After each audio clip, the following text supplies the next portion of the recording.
When Emily, the self-appointed HOA enforcer, called the cops on Jack's secluded mountain cabin for violating community standards, she had no idea she'd just picked a fight with a man who owned every acre of the valley she lived in, and he wasn't about to let her petty power trip slide.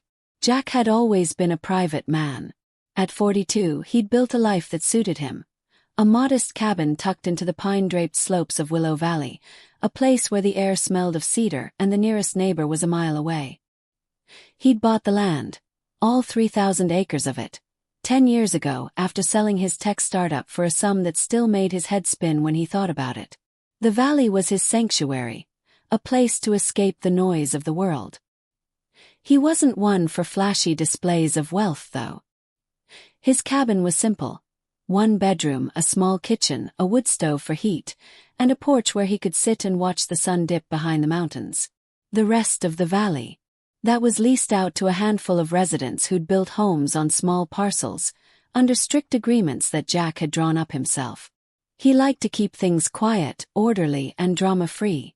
That was until Emily moved in. Emily Harper was the kind of person who thrived on control. In her late 50s, with a sharp bob haircut and a wardrobe of pastel cardigans, she'd arrived in Willow Valley 2 years ago, renting a sleek modern house on a leased plot about a mile from Jack's cabin. She'd come from a gated community in the suburbs, where she'd ruled the homeowners association with an iron fist. In her mind, Willow Valley was just another neighborhood to whip into shape. Never mind that there was no official HOA. Emily had decided there should be one, and she'd taken it upon herself to make it happen. Started small. Emily sent letters to the other residents, all 5 of them suggesting community guidelines. No loud music after 9 p.m. No unapproved exterior paint colors. No unsightly vehicles parked in driveways. Most of the residents ignored her. They were a mix of retirees and remote workers who'd chosen the valley for its solitude, not its social scene. Jack, who kept to himself, didn't even know about the letters at first.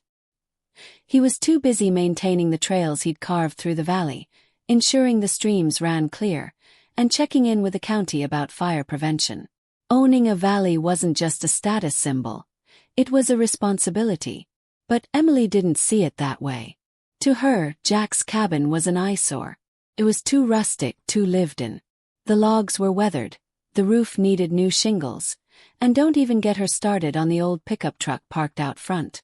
She'd driven by it a few times, her lips pursed, scribbling notes about property standards. She didn't know Jack owned the land she was living on. Most of the residents didn't. The leases were handled through a property management company to keep things discreet, and Jack liked it that way. He wasn't here to play landlord or lord of the manor. He just wanted peace. That peace shattered on a crisp October morning. Jack was splitting firewood outside his cabin when he heard the crunch of tires on gravel. A sheriff's deputy pulled up, followed by Emily's pristine white SUV. Jack set down his axe, wiped his brow, and watched as Emily stepped out, clutching a clipboard like it was a badge of authority. The deputy, a young guy named Tom who Jack knew from the local diner, looked uncomfortable as he approached. "Morning, Jack," Tom said, tipping his hat. "Got a complaint about your property. Mind if we talk?" Jack raised an eyebrow, glancing at Emily, who was standing by her car with a smug expression. "Complaint? About what?" Emily stepped forward before Tom could answer. "This cabin," she said, gesturing at Jack's home like it was a pile of garbage, "is in violation of community standards. It's bringing down property values. The exterior is unkempt, the vehicle is an eyesore, and I'm pretty sure you're not following county zoning laws." Jack blinked, processing the absurdity of it. Community standards. Property values. This was his land. He owned every tree, every rock, every blade of grass in this valley. But Emily didn't know that, and she was clearly enjoying her moment. "Tom," Jack said, keeping his voice calm, "there's no HOA here, and I'm not sure what zoning laws she's talking about, but I've got all my permits in order. Been here 10 years. Tom shifted his weight, clearly caught between his duty to respond to a complaint and his gut telling him this was nonsense. "I hear you, Jack. Just gotta follow up on calls. Can I see those permits, just to check the box? Jack nodded, inviting Tom inside. Emily tried to follow, but Jack held up a hand. This is my property, ma'am. You can wait outside. Her face reddened, but she stayed put, scribbling furiously on her clipboard. Inside, Jack pulled out a file from his desk. Permits, land deeds, everything meticulously organized. Tom skimmed them, nodded, and handed them back. Looks good to me. Sorry for the hassle, Jack. No problem, Jack said, walking Tom back out. But maybe you can tell her there's no HOA here. Might save us all some time. Tom chuckled under his breath and headed back to his cruiser. Emily, however, wasn't done. As Tom explained that Jack's property was compliant, she crossed her arms and huffed. This is unacceptable. I'll be escalating this to the county. We have standards to maintain. Jack watched her storm back to her SUV, wondering how someone could be so oblivious. He could have told her right then that he owned the valley, that her lease was at his discretion, but he didn't. Not yet. He wasn't one for confrontations, and besides, he figured she'd burn herself out eventually. People like Emily always did. He was wrong. Over the next few weeks, Emily doubled down. She sent Jack a letter, hand-delivered no less, listing violations she'd observed. His truck was dilapidated. His cabin was a blight on aesthetics. She even complained about his woodpile, claiming it was a fire hazard. Jack read the letter, laughed, and tossed it in the fire. But Emily wasn't laughing.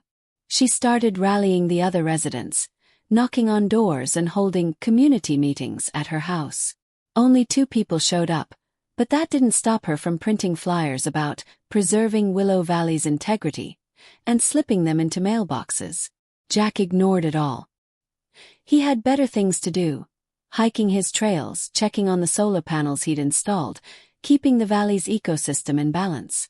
But Emily's campaign was starting to annoy the other residents, who began calling Jack to complain. She's trying to fine us for having RVs in our driveways, said Martha, a retiree who lived on the east side. Can you talk to her? Jack sighed. He didn't want to get involved, but he couldn't let Emily harass his tenants. So he drove to her house one evening, a modern glass and steel box that stuck out like a sore thumb among the valley's rustic cabins. Emily answered the door in a cardigan the color of Pepto-Bismol, her smile tight and insincere. Mr. Thompson, she said, not inviting him in. What can I do for you? I've been hearing about your meetings, Jack said, leaning against the doorframe. And your fines. I'm here to ask you to stop. Her eyes narrowed. Someone has to maintain order around here. If you're not willing to follow the rules, I'll have to report you. Jack almost laughed. There are no rules, Emily. There's no HOA. You're renting land just like everyone else. Live your life, let others live theirs.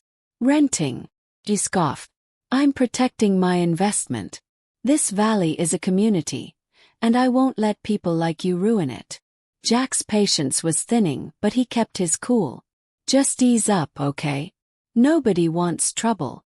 She slammed the door in his face. The next morning, Jack woke to find another sheriff's cruiser in his driveway. This time, it was a different deputy, an older woman named Carla who'd known Jack for years. Emily was with her, holding that damn clipboard again. Jack, I'm sorry, Carla said, shaking her head. She called about a noise complaint. Said you were running heavy machinery at 6 a.m. Jack frowned. I was splitting wood. With an axe. At 8 a.m. Carla sighed. Yeah, I figured. I'll write it up as unfounded, but you know how it goes. Emily stepped forward, her voice sharp. This is the second time I've had to call the authorities. If you don't comply, I'll have your property condemned. Jack stared at her, incredulous. Condemned. His own land. He'd had enough. It was time to end this. Carla, he said, can you stick around for a minute? I need to clear something up. He went inside, grabbed his deed, the one that showed he owned all 3,000 acres of Willow Valley, and brought it out. He handed it to Carla, who skimmed it and raised her eyebrows. "You own the whole valley?" she asked. "Yup," Jack said, crossing his arms. "Every inch." Emily's face went pale. That's not possible. You're just a tenant." "Nope," Jack said. "I'm the landlord. You're leasing my land. And if you keep harassing me and the other residents, I can terminate your lease. 30 days notice per the contract." Carla handed the deed back, trying not to smile. "Sounds like this is a civil matter, Emily. I'd drop it if I were you." Emily sputtered, her clipboard shaking in her hands. "This is outrageous. Also, You'll what?"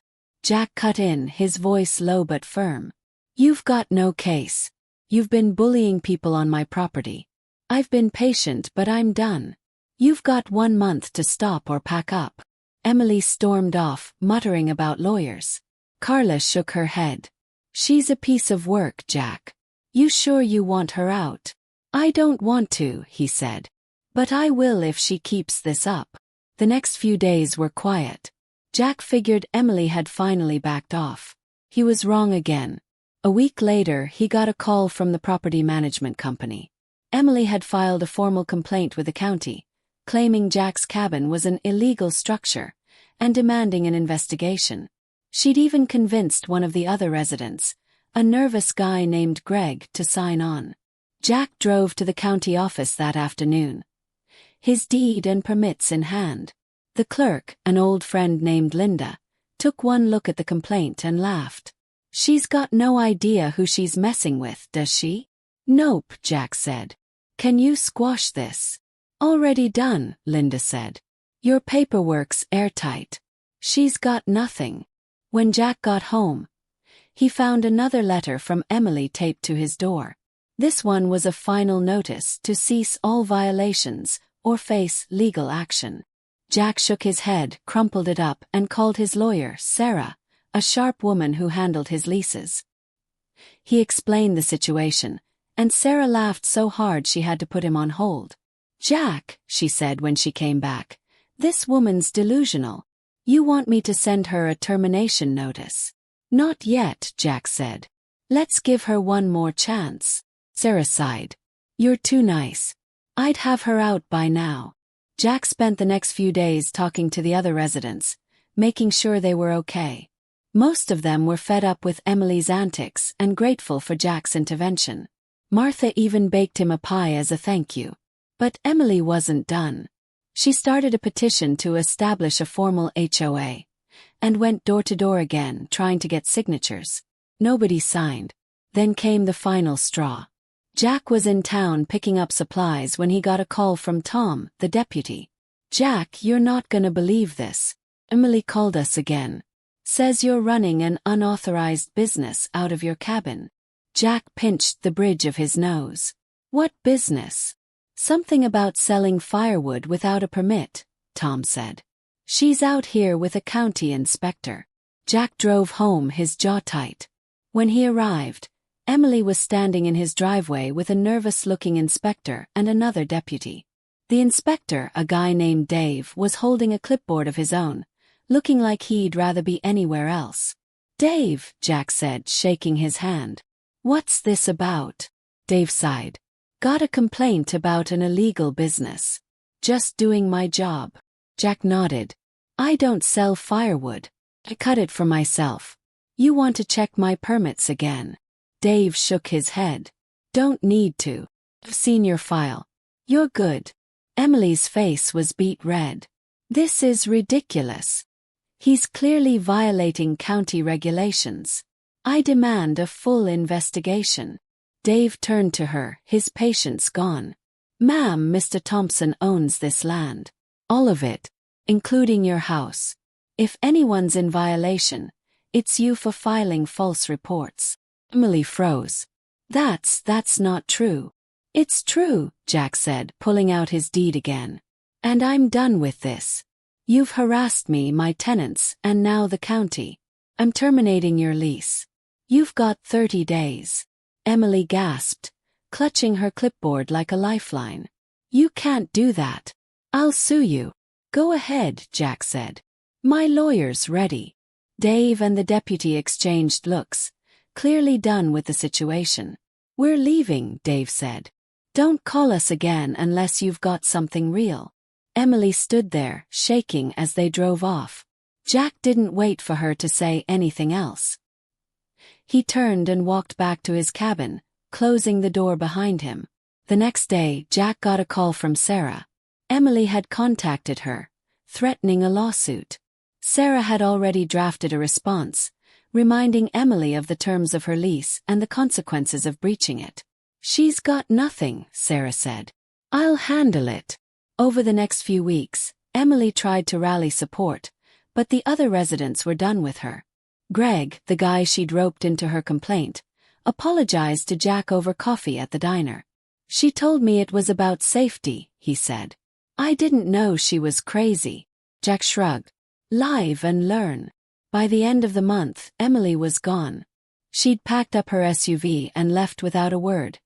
Her lease officially terminated. The valley went back to its quiet rhythm, and Jack went back to his life, splitting wood, hiking his trails, and watching the sun set from his porch. The other residents threw a small party at Martha's place to celebrate. Jack didn't go, he wasn't much for parties, but he smiled when Martha dropped off another pie the next day. Good riddance, she said, and Jack nodded. He never heard from Emily again. But he kept her last letter, the final notice, tacked to the wall above his desk. Not as a trophy, but as a reminder. Even in a place as quiet as Willow Valley, some people just can't leave well enough alone.